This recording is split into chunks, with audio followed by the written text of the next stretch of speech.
नमस्कार मंडळी, आम्ही मालवणी या चॅनल आपले मनापासून स्वागत आहे। बघा आज मी मस्त आपणास ताकाची कढी तर करून दाखवणार आहे। बघा ताकामध्ये काय माहिती, ताक प्यायल्याने किंवा तुम्ही मठ्ठा प्यायल्यामुळे आपल्याला कॅल्शियम पण मिळतं, रोगप्रतिकारक शक्ती वाढते, पचन संस्था सुधारते, शरीराला थंडावा मिळते।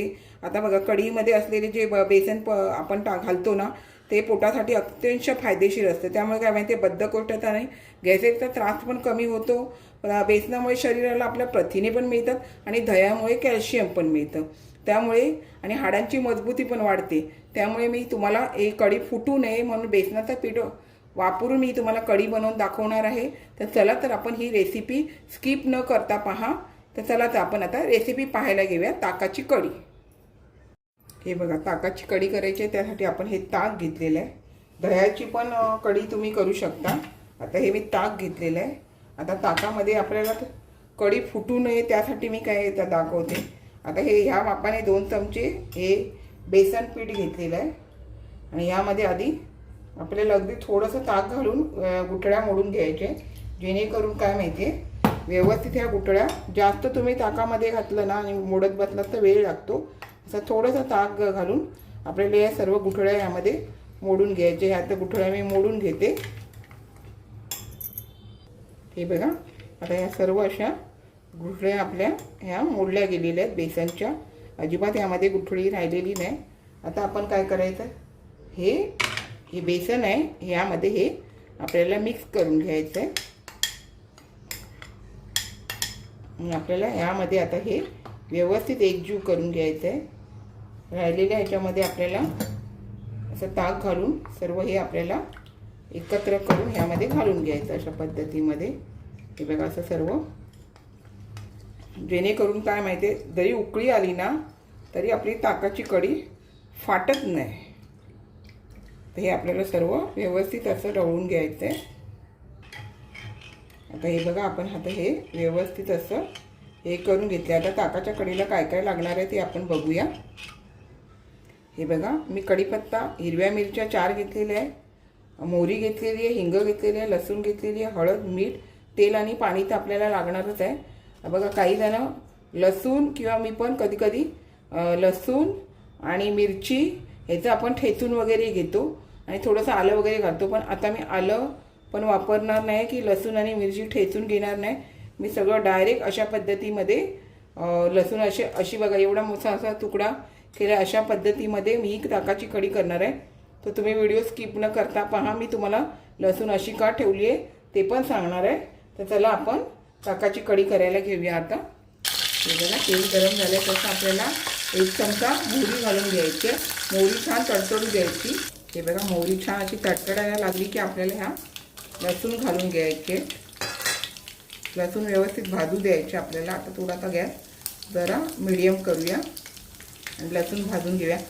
मी अशी का लसूण चांगली सांगते की जी लसूण आहे ना आपल्याला जी या कढीमध्ये आपण अशा प्रकारे टाकतो ना, चव तर ह्यामध्ये उतरते।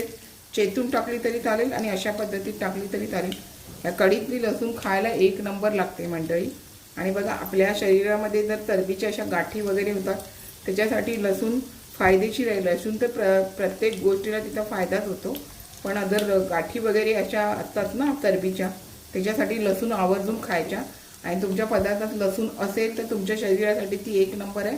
तर ज्यांना कोणाला लसूण खायची असतात त्या लोकांनी लसूण अशा पद्धतीमध्ये जरी कढीमध्ये वापरली ना तर कढी 1 नंबर लागते मंडळी।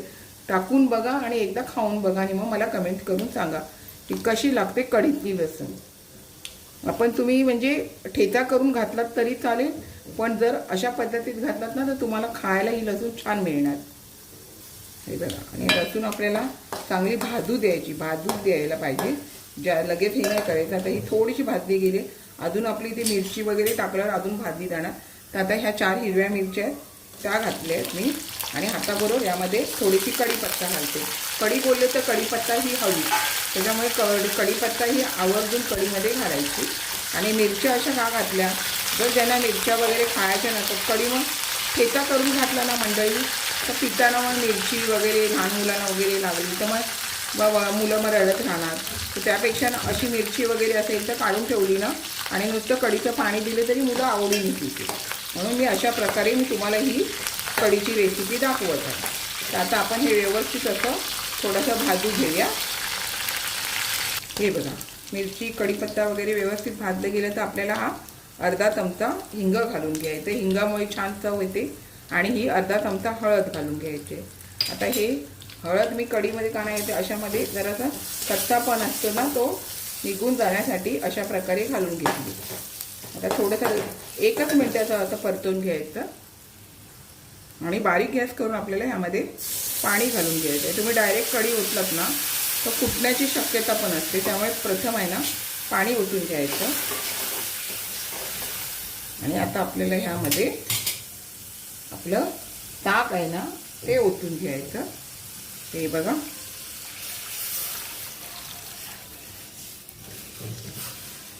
आता आपल्याला किती पाणी पाहिजे, जर तुम्हाला वाढवायचं असेल काय असेल त्यानुसार तुम्ही यामध्ये पाणी घालू शकता। आता यामध्ये मी थोडं पाणी घालून घेते। हे बघा आता यामध्ये मी अर्धा ग्लास अजून पाणी घालून घेतले।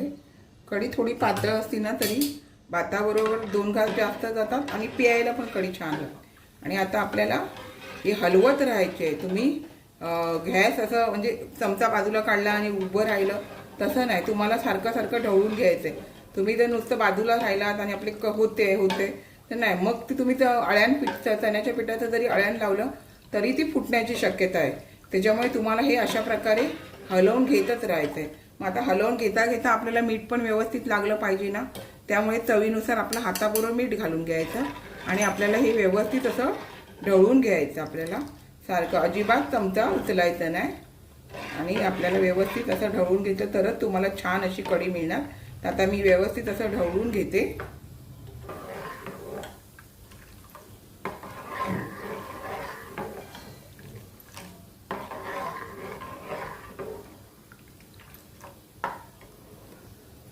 हे बघा आता आपली कढी अशी उकळत यायला आली आहे आणि अगदी पाण्यासारखी पण नाही आहे।